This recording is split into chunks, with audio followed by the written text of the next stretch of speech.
Hello, hello. Welcome to the Mother Days. I'm one of your hosts, Teresa Palmer. And I'm Sarah Wright Olsen. Hi, daisies. Welcome, everybody. You guys, we are doing this on such an interesting day.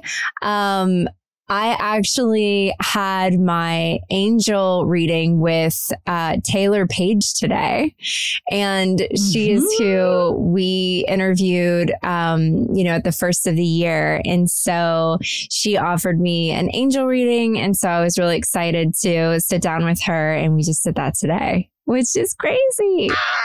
And it was amazing because Sarah sent me voice memos.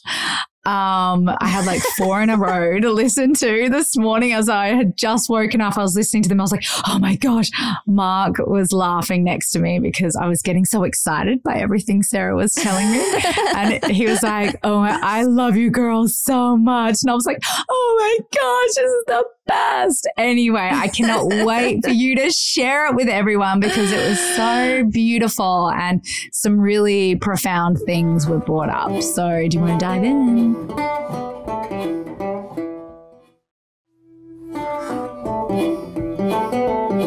Well, okay, so I'm going to share some of the stuff that we discussed. But, if you've never had a reading before, I'd never even heard of an angel reading. So this is like kind of calling into your guardian angels. And a lot of it really feels like if I'm looking at like what I can apply it to in life, it's like almost like you're going into a place of prayer. And if you're religious or grew up in religion, like you kind of know, like you went to this place of prayer all the time. And so it's like going into this place of prayer, and it's definitely a beautiful, like feels really beautiful and safe and just very like positive and joyful place. And so I sat down with Taylor and she just had me do this like little prayer to call into my like angels.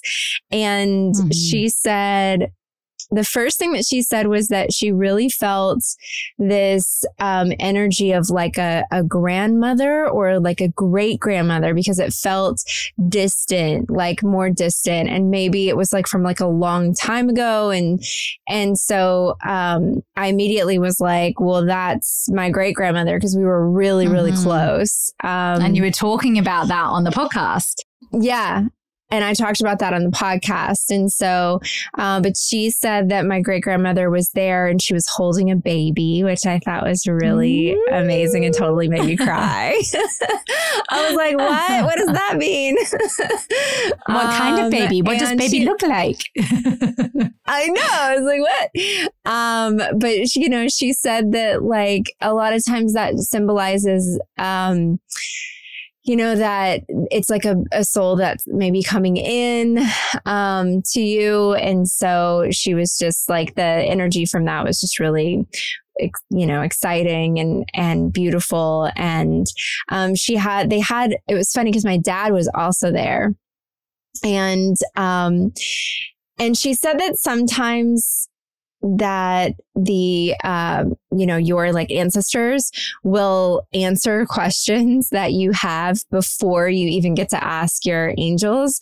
And a lot of times that kind of shows them that, hey, we're here and we see and we hear everything that you're asking about. And so before we had done the reading, I had sat there and like written down what it was that I wanted to ask my angels. And before I even got a chance to say it or anything, my dad and my great grandmother were both calling those things out, like the first 3 things on my list, which is so crazy. And it was so like crazy. Home, family, baby, like things like that, right? Work, like there were things that were already coming out from them that she was relaying to me that I was just like, what? This is the first 3 things on my list, And oh my gosh, which was so cool. But one of the things I wanted to share was that she said that my dad was sort of surrounded by music notes. And, and she said that he sends me signs of music or something like that. She was like, it's like he sends music to you. And that's like a sign, like there was always music between you. And I was like, I know exactly what this means, because for multiple days in a row, like a few months ago, I was waking up in the morning with a song in my head. And it was a song that my dad used to sing all the time as like a joke. Like he would, sing the song, and it was like a kind of a funny song, and it was sort of like a play on things. And the song was playing in my head every morning. And I was like, this is so weird. I was like walking through the living room, just like humming the song. And I'm like, why am I humming that song? It's not a song you hear on the radio anymore. Like it's an old song. And so then one morning it just hit me like, oh, this is from my dad. Like my dad is putting this, I'm having this song because this is from my dad. As soon as I said that, the song never played in my head again. Like I never woke up with it in my head. It was done. So it was like he was sending it to me as like a joke, like a funny thing to make me laugh. And she said in the reading that he likes to do things that are funny to make me laugh. And he was a very funny and sarcastic and like silly person. And then the other thing I wanted to share with you guys, because you know so much of the story of my dad and when, I was losing him and everything. So there was this moment at the end when he wasn't able to speak, and he really struggled to breathe. And she actually said to me, so your dad is showing me he's pointing to his throat chakra, and he's like showing me there's this feeling of like not being able to talk, and that there's this pressure on my chest where I can like hardly breathe. And she's like, I'm just like really, really struggling to breathe. And there was this time towards the end when it was just such a struggle. And she's like, let me know if that resonates with you. And I was like, yeah, 100%. Like that's exactly what it was like when I was sitting with him at the end. And she said, he wants you to know that everything that you said to him and sang to him and communicated to him during that time that you were with him, like he heard all of it. He was totally there and heard it. He just couldn't communicate or express anything back to me. I mean, at this point, like he wasn't even opening his eyes, right? And I basically just sang and talked to him all the way through him crossing to the other side and like holding his hand and everything. And so it was just kind of like an amazing moment of validation of like that time and hearing from him what I expected to be true, which was just that that he could hear me and that also, there's not a lot of people that know like how intense that was right at the very end. And so that was just really beautiful that she relayed that. And hold on, I have my little book here. I'm so glad you took notes because I'm so like present in the reading, but then I'll forget absolutely everything. I'll leave and I'll be like, wait, what did she say? And I'll be trying to tell Mark or because I've had so many of them over the years. And then I'm like, oh my God, I actually totally forget what are all the little important details. Well, my writing is like chicken scratch. So really it's just like what I can't really listen and write down at the same time. I was such a bad note taker, but I did write a few things down because I was like, I just really don't want to forget this. And she wrote down that also, there's like, can I just tell you, chicken scratch might be the cutest thing I've ever heard you say. Chicken scratch. Is that a Southern thing? I don't know. Maybe that's a Southern thing. I was like a little chicken. I was just imagining a little chicken doing a scratch. And I'm like, is that what I'm writing? That's what it looks like. I mean, that's definitely like a Southern thing, I think. Wow, that's so funny. Cute. It's definitely not Australian.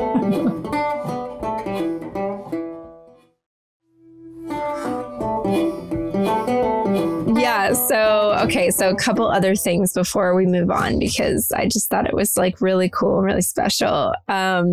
She asked me there was a lot of things that my dad wanted to relay to me. So he like said a few things, which I just thought was so cool that he came through first, with my great grandmother. But he was like wanting me to know that if there's like a tree that I'm connected to, if there's like a tree that's special or sacred in my backyard or like near me or whatever, like that's a place where we can really connect with each other.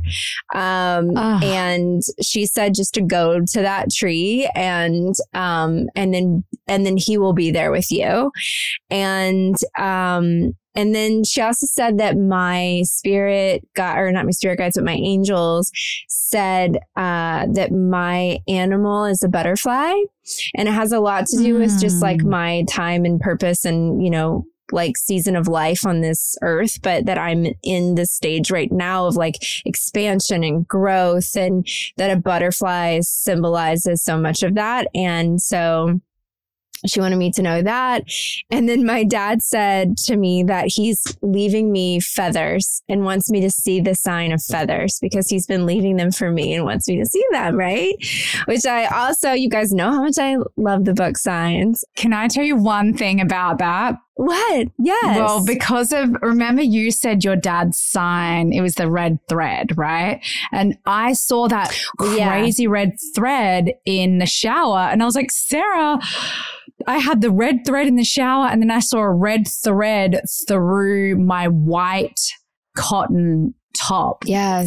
For some reason, there was just a red thread in there. And I was like, Sarah, that's so crazy. I feel like your dad's coming through me to you as well. This morning, when I was listening to your message, I didn't tell you this yet. You said feathers, and about 30 seconds later, a feather flew in front of me in my room here. It must have been a feather that's come out of one of the pillows or something. In the beam of light, I just saw this little feather like floating around, and I was like, oh my God, Mark, that's a feather. And he was laughing at me, but I was like, wait, did this just happen again? Is it what? Because I didn't know your dad. And I'm like, oh my God, as you're telling me about the feather, right after this feather just like floats in front of me randomly, just floats in the air that like must have come out of the quilt or something because I was sitting here in the bed. Anyway, that was so random. And I haven't told you that yet. I love it. No, I love that. It's so cool. Yes. Yeah. I looked back at the beginning of my journal when I had written down the red thread, and it's something that I had asked for my entire team of light. Like that would just be my I wanted a sign from them to know that the connection was happening. So that's when I started getting the red thread, was like through that connection. And so she said that you can get so many different signs, and that you're like the ancestors and your guides on the other side will be sending you signs all the time. And that's what Laura Lynn Jackson says too, which is just so cool. And Sarah is about to have an amazing experience with Laura Lynn Jackson that me and Beate got her for her birthday, which is how to unlock your psychic self. So she gets to be in person with Laura Lynn Jackson. If anyone is in Los Angeles, at the end of January, you'll see Sarah there. But that'll be so fun. She'll come back like a full-blown witch. She'll have to teach her ways to us all. I know. Like all of the woo-woo, I mean, you guys are asking for more spiritual talk. So we're obviously very spiritual heavy at the beginning of this year. But what's interesting is that my angel guides actually said that that is what's going to continue to grow the Mother Days, is through this connection and intuition and spirituality to all of this stuff that we're sort of tapping into with each other now, which is so cool. And just one other thing, but I think is just such a cool thing for everybody. But she said that they're telling me to continue to lean into love because it only makes you more magnetic. So the love in your life, the love in your family, but for everything else that I was asking about with work and like, you know, any sort of like materialistic thing outside of just like the normal things that in my life that I love and I'm grateful for. She was like, you just keep leaning into love and what lights you up, that joyful place in your home and, you know, your friendships. And that is what it is going to make everything else happen in your life. Like that is going to make it all so much more magnetic, which is just so cool. And that's it. So I don't know, you guys. I mean, some people think this stuff is crazy and I just like get so excited and I got really emotional and I was like so excited to be able to, because I talk to my great grandmother sometimes and it's so cool even like as a 6-year-old kid to be so connected to someone that like however many years later she's still there on the other side like looking out for me and you know holding my babies before they come earthside and all of those things. So oh my gosh, anyway, so special. That's such a good segue into the story that I wanted to share, which was I had a pretty profound experience as well, even though I've not had my angel reading yet. I was meant to have it this week, but looks like it's going to be postponed because I've got work now. But so the other night, so I've had 3 weeks off, obviously, over Christmas. And this week I've started back up at work. And so it was Sunday night, the night before my first day back. And I haven't been there for a while. And, you know, the last time I was at work, I had a really emotional day. I don't know if I ended up talking about that, but I had a really hard day at work and I was really sensitive because I was editing the podcast that Sarah and I did. I was giving notes on that podcast. Yes. It was a pregnancy loss episode. So I was feeling, I was feeling like a lot of big feelings because I was watching it and I was in my trailer, like really emotional. And it was also my son's birthday and I just had some mum guilt because I didn't get to be there with him. And I knew I was seeing him later that night, but I just wish I could have spent the full birthday with him. And I was just already sensitive. And then this thing happened at work and I just cried in front of everyone, which is so unlike me. And that was kind of the last couple of days that I had at work. So I guess I was coming into work feeling a bit anxious, like, oh my God, it was a bit weird last time I left and I was feeling a bit insecure and all these things. And I just had anxiety. I was just up and Mark was lying next to me. The whole house was asleep. And this is when I start to feel like that feeling of like, oh my gosh, I can't sleep. Why can't I sleep?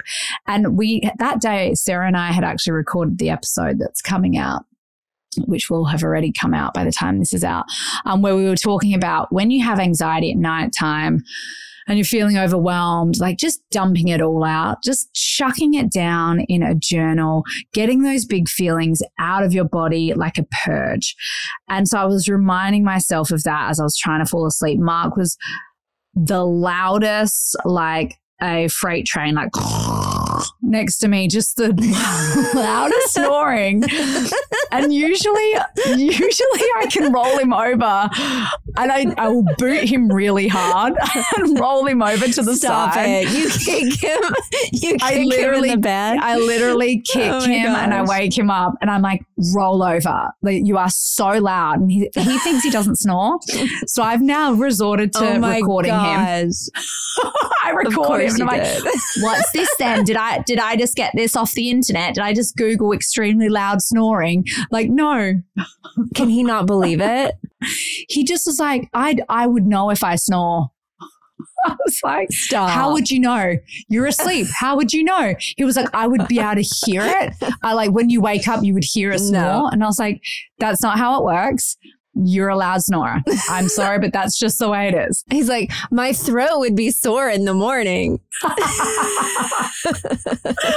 know. He was like, he just still denies it. I'm like, this is just ridiculous. Anyway, so I kick him. I kick him and I wake him up and I'm like, just so you know, I've had no sleep. And he was like, like rolls over to the side, still snores, still snoring on the side. That's usually how we stop it. But nope, still going for it. I was like, oh, for fuck's sake. That's anyway, so I'm digging my earplugs in as far as it can go, like literally right down to the eardrum, like pushing them so far into my ears. I'm like, okay, somehow I'm going to find relief. I'm going to get to sleep. And I'm just like in my head, like, nobody likes me. Everybody hates me. Like just going through the dumbest shit. Like just like, will it be weird at work? Am I even good? Am I a good actress? Maybe I'm a bad actress. Like just sort of all this dumb shit, right? And it just is always more vulnerable at nighttime when you're the only one awake. So of course. I was like, okay, I'll write in my journal, and I just like did verbal diarrhea, just wrote some stuff out, and I was like, oh, I'm feeling better. And then as I was like settling back in and trying to listen to my breath, I just decided, I'm just going to pray to my Nana. And this is the woman that I talked about during that episode with Taylor Paige, how I've been feeling her a lot lately. And so I was like, because I don't generally pray. I used to be like, dear God, like in the name of the Father, Son, dear God, blah, blah, blah. When I was younger, that's how I would pray. But I was like, okay, I'm just going to talk to her because Taylor Paige said that they listen to you and they can hear you. Your past loved ones can hear you. So I'm just going to say it. And I'm like, dear Nana, I love you so much. I miss you so much. I've been thinking about you. I've been feeling you around me. And the thing that really hurts my heart the very most is that you have not had the opportunity to enjoy my children and get to know them and just see the way they are and interact with them. And you know, I know that you brought them to me though, and I'm so grateful. And it's the number one thing we would talk about when we were together was having a big family. My Nana had 8 kids and she would always say like the greatest gift in life is being a mother and you're going to have so many kids. And it was the thing that we bonded over. So I was talking to her like this and I was like, I love you so much, Nana. And I just really have been missing you. And that was it. And then straight after I said that, I fell straight to sleep, which is great. So in the morning, I wake up at like 8 a.m., which is a nice sleep in for us. I'm like up at 8 and I was like, oh, and I immediately remembered the dream that I just woke up from. I literally woke up out of the dream and then said to Mark, the most amazing thing just happened. And then I burst into tears and he was like, what? And I was like, I need to write it down before I forget. I'm writing it down. Hang on one second and then I'll tell you. So then I just wrote everything down that I remembered from this dream. And I just went, again, verbal diarrhea, but from the dream, remembering all these little details so that I wouldn't forget. And then I told Mark what happened. So the dream I was having was actually earlier in that day, the girl who's helping us with our children right now while I work, and she said that she bumped into this guy that I follow online and he's, I guess he was on The Bachelor or something, but I follow him because I was on a podcast that his wife does. And, so she had interviewed me for this podcast. And so I follow her on Instagram. She's really funny. And I repost some of her little skits that she does with her husband. They're a really cute couple and they got 2 girls. Anyway, so she'd told me that earlier in the day. So I'm guessing this is why I was dreaming that I was at their house. So in the dream, I'm at this couple's house. Like I don't know them that well. I just have met them through Instagram and I was on her podcast. But anyway, so I'm randomly at their house, like in Bondi. I don't even know if they live in Bondi, but according to my dream, we were in Bondi at their house. It was me and Mark and all of our kids, and our kids were in their lounge room watching a movie with their kids. I was in the other room chatting to them. I think I was in a bedroom chatting to this couple, and Mark was there, and they had to get going. So it was time to leave this house in my dream. And I was like, all right, Mark, like we should go. We should let them. They need to get ready to leave. So let's like get the kids together and we'll go. And Mark's like, okay. So, and I'd been talking to the mum about how cute her daughter was. I guess maybe in the dream I had just been watching her daughter for an hour or something. And I was saying like, oh, she's so beautiful and so connected and blah, blah, blah. So we're having this conversation. I'm like, all right, ready to go. So I walk out of the bedroom into the lounge room to go and get our kids packed up and ready to leave. And I walk straight into the lounge room and I stop dead in my tracks. And my Nana is sitting on the couch in the middle of my children. My children are all around her. And she's looking right at me in the eye. So I walk in and she's just laser beam focused at me. Her eyes sparkling, and there's this buzz, this bright, like this light emanating from her. And I've never seen her look more beautiful. Her hair was a little bit longer than it usually is. And it was this silvery color, like perfectly blow dried into this little bob, which I have not seen in years on her. She passed away when I was 24. And she was also like really voluptuous, like really like her nice, beautiful, because I used to remember like cuddling into her big bosoms. She had really big bosomies. She used to call them her bosomies. And I would snuggle into her big bosomies, and she had this, you know, she was just like a bigger lady, and it made her more cuddly. And in this like thing where I'm looking at her, she's more full and voluptuous, because I think the older she got more frail and she lost a lot of weight. Yeah. And she just was looking obviously more elderly. But she was like in full bloom and just radiating love. And she was looking at me, and I like stopped, and it was almost like suddenly I was not in the dream, but I know I was still, it was like a lucid dream. And I was looking at her and she said, "Hello, darling," in her voice, her exact voice, right at me. And I was like, oh my God. And I slowly started walking to her, and I was like, "Nana." And I just like wrapped my arms around her, and I snuggled into her, and the kids were hugging us, and I nuzzled in to make sure it was her, to smell her perfume that she used to always wear. And it was the exact same perfume. And she was wearing this outfit that I don't consciously remember her wearing, or I hadn't until the dream. Then I'm in this dream, and she's wearing this like beige blouse with these brown flowers on it, and this really gorgeous little dusty pink cashmere sweater over the top with the little beige blouse collars like poking out, and this brooch, this like pearl brooch that she used to always wear. And I immediately remembered the outfit. I was like, she would wear this, and I used to always comment on how beautiful the pink looked on her. So she's wearing the same outfit that I remember, and she's looking her most beautiful self. And then I give her this hug, and I'm smelling her, and it was so comforting. She telepathically says to me, "I'm always with you. I'm here. I'm always with you." And I wake up, and that's when I wake up. And I was like, oh, I had full goosebumps. And then I started crying and telling Mark this story. And I was like, I just had my Nana with me. She just came to visit me.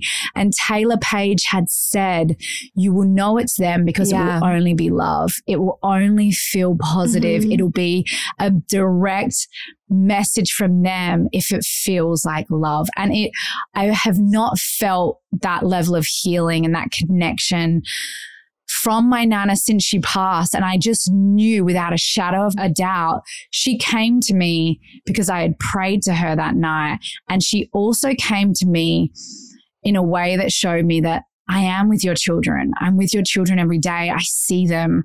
I experience them. I'm not missing out on them, because that's how she decided to come to me in this dream, is surrounding her great-grandchildren. With them, which is like what I said in my prayer to her was like, that's the thing that like breaks my heart the most. So it was so beautiful. And then the kids came in as I was crying and Bodhi was like, what's wrong? And I was like, no, the most amazing thing just happened.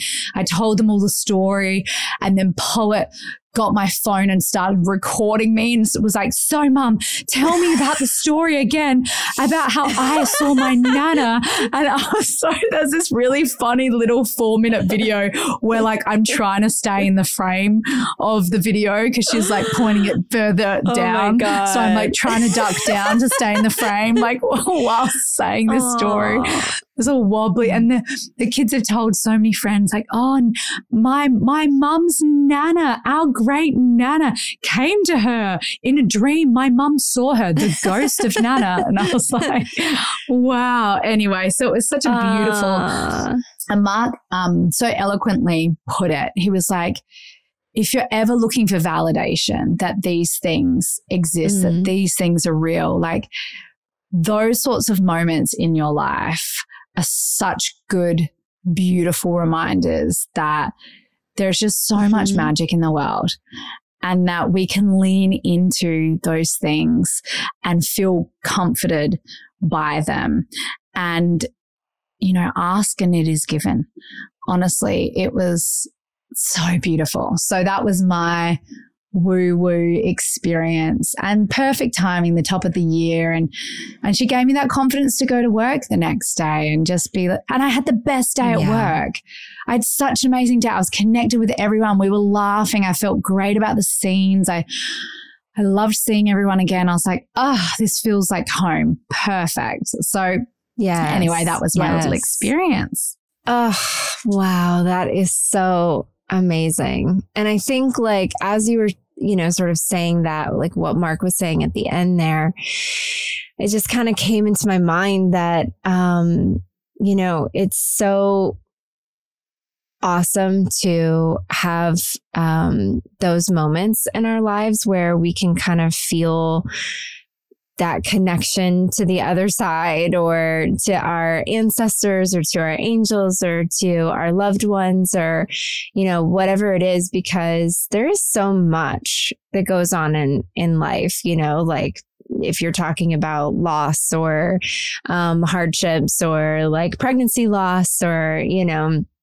just like that anticipation of like, am I going to get pregnant or, you know, when is the right time? And like all of these things that come up, it's like, you know, it really is so beautiful when you have those validating moments that kind of show you that it's just, there's just so much more than we really understand. And if you can find a way to connect, if you can write it down or just like what you did, where you prayed to your Nana and then you had this amazing, profound experience, I think it's just really beautiful. And I think sometimes it can feel a little like silly, you know, like silly to, you're like, I don't know, does this feel silly? I'm like just out loud talking to my dad or like, you know, whatever it is.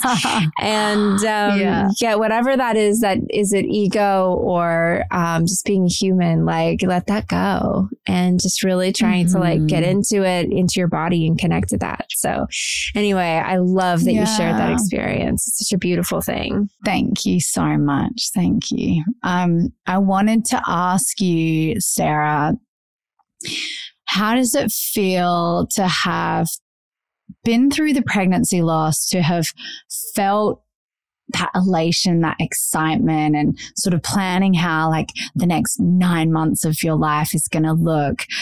How are you not becoming fixated on the timing? Have you been able to free yourself from knowing the outcome, the specific timing, and you're just being present and allowing it to unfold? Or do you still have wobbles where you're like, I just want to know when?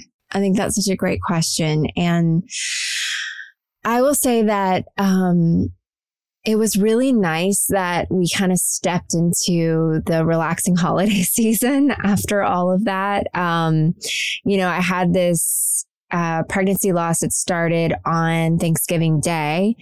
And then, through December, I had another cycle, and I got to like track my cycle and everything just to see like, how's my body working? Am I going to have another period after? Like, that part is just, you're kind of curious, like how sometimes it could take people 4 weeks, 6 weeks. I don't know. Like, it's just an interesting process. And my doctor was like, just be aware of your body and like your cycle and everything. And don't try right away. Like wait, wait another cycle. And then if you want to start trying again, you can. But what was interesting is that I think the last time that I had a pregnancy loss, I did find myself feeling like that anxiousness of like, okay, like I really got to get through this cycle. And then, all right, I'm going to count down the days and like, just really like prepping myself for the next time to try. And, in this process, I found myself starting to do that again. And then I reminded myself like, a really important part of this is self-care during this time and healing.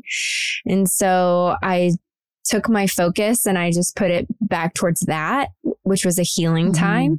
And so it was like nourishing my body, being restful, not overdoing anything. When the holidays got hectic and everything with like school and all the stuff, I just allowed myself to like pull back a little bit, and I just didn't overdo anything. I didn't say yes to things that didn't feel right. And, I just like kept putting me and the family like first, and just kept saying like, no, I'm not going to that. No, that's not going to happen. No, that doesn't feel good.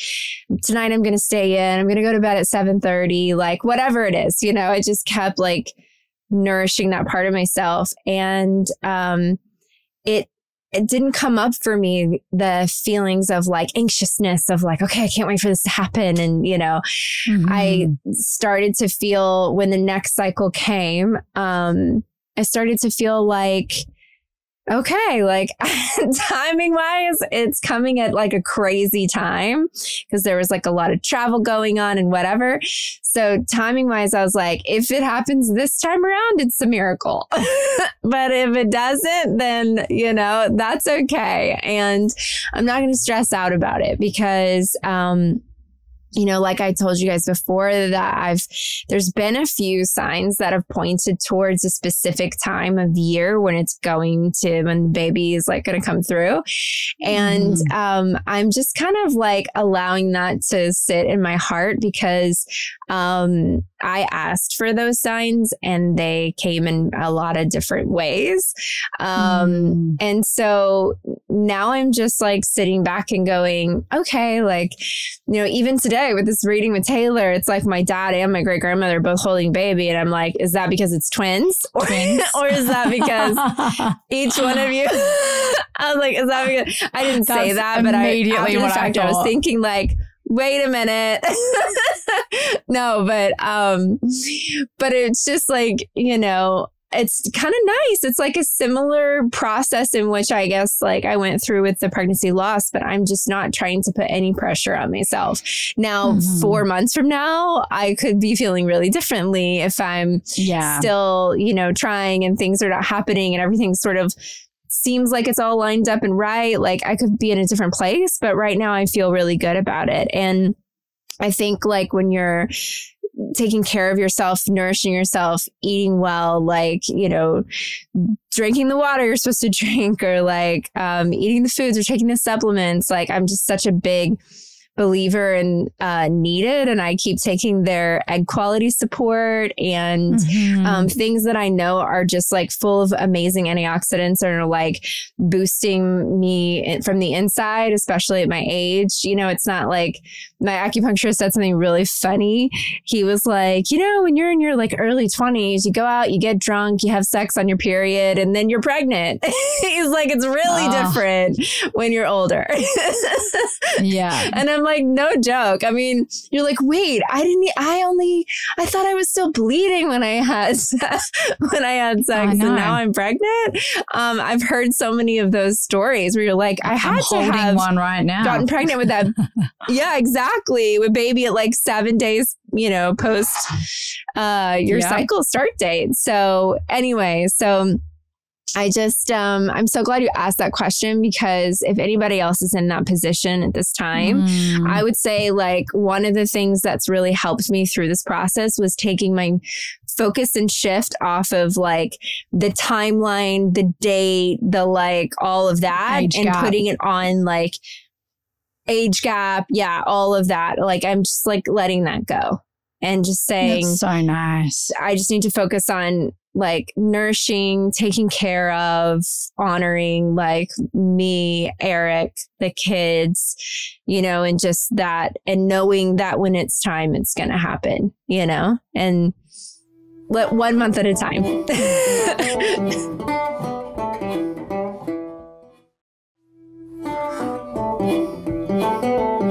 That's such a beautiful way to be. I remember when I was trying to get pregnant with my second child, Forrest, which I knew would be a boy because I had like manifested that I wanted 2 little boys in a row and then 2 little girls in a row. Anyway, I remember it was the sole focus of my life was having another baby. Like that was my whole world was that. Everything else was second to the goal of making sure I have a sibling for Bodhi. Like that was, and it drove me insane. I mean, I've talked about it before. It was not a great period of time in my life because I was living in these, you know, those 2-week increments, like 2 weeks until I can try again, 2 weeks until like I can test, 2 weeks until I can try again, 2 weeks until I can test. And I was letting every like external thing trigger me, which was I would see pregnant women on the street and I'd immediately feel jealous or upset, or pregnancy announcements on social media, or friends being like, oh my God, I didn't even try and I'm pregnant. Oh, oops. I wasn't even trying. Wow, it happened so fast. So I had my first go around, you know, and I'd be like, fantastic. Right. So happy for you, but not at all.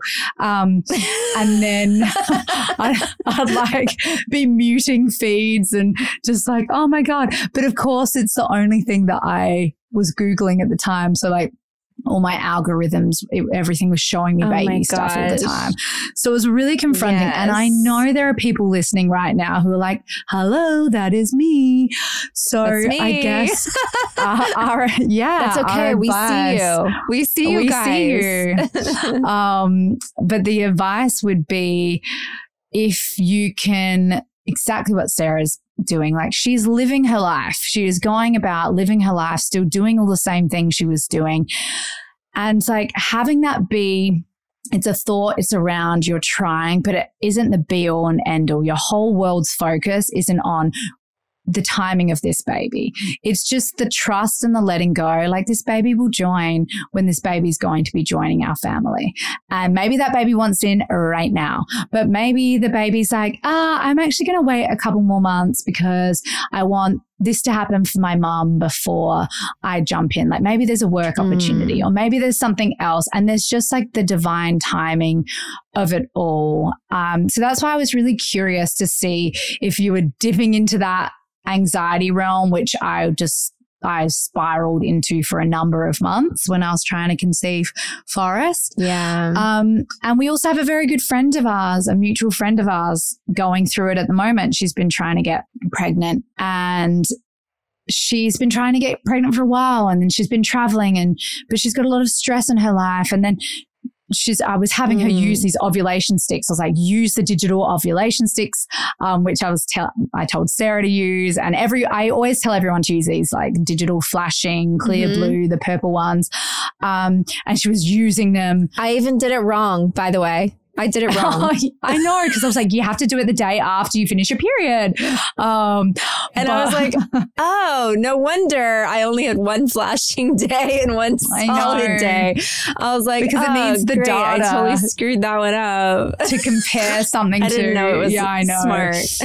Anyway, I didn't know it was smart. It's pretty smart. It's pretty cool. But she said to me, which I thought was so awesome, because I was unable to do this when I was in her position, when I was trying to have my second child. She said to me a couple of days ago, she was like, you know what? I'm actually just taking a break. Taking a break from thinking about it, from obsessing about it, from using the ovulation sticks, because it was like, controlling her life. And I was like, that is so mature. That is so mature. That is so the right like way forward to just like release the control over the outcome and just sitting in a place of presence and just letting it unfold the way it's meant to unfold. So I just thought, I'm really proud of her because it took me so long to figure out that that's the way forward, you know? And when I did, I got pregnant with Forrest the very next cycle. Oh my gosh. That is amazing. I actually still use the ovulation sticks and apparently wrong sometimes.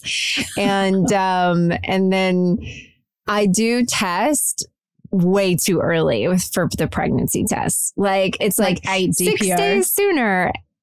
Pretty much. I'm like testing way too early. Like that happened the last time where I tested and I was like, oh, it's like maybe I have these like days wrong. And I was like, oh yeah, no, I'm like way early. Did you get a positive? And then I did get really early. Mm-hmm. Last time I got a positive on cycle day 22. It's just like which really is early. How many days past ovulation?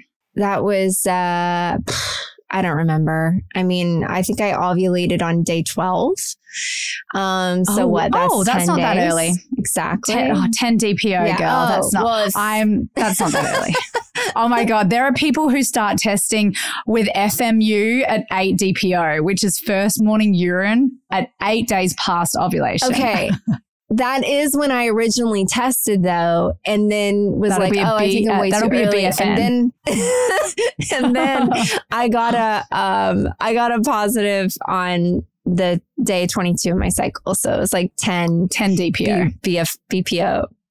No, 10 DPO, 10 days past ovulation. DPO. I know I was so deep in the fertility forums. I still send my friends, I'm like, how many DPO are you? Okay, you need to test it at 9 DPO with your FMU, or you can do it at like a 6-hour urine hold and try again and send me the line. I did that with my friend who's pregnant right now. And I was like, it's 9 DPO. Go for it. Go girl. I know when you're 9 DPO. I think I'm 10 DPO. Is it today? Am I 9 DPO today? No, I think you're 1, 2, 3, 4, 5, 6, 7, 8, 9, 10. Well, if you're in Australia, you're 10 DPO. But you're the 9th. So I think you're 9. Today. I think you're 9. So your first morning urine today, you would have been able to test. Tomorrow morning, FMU. There you go.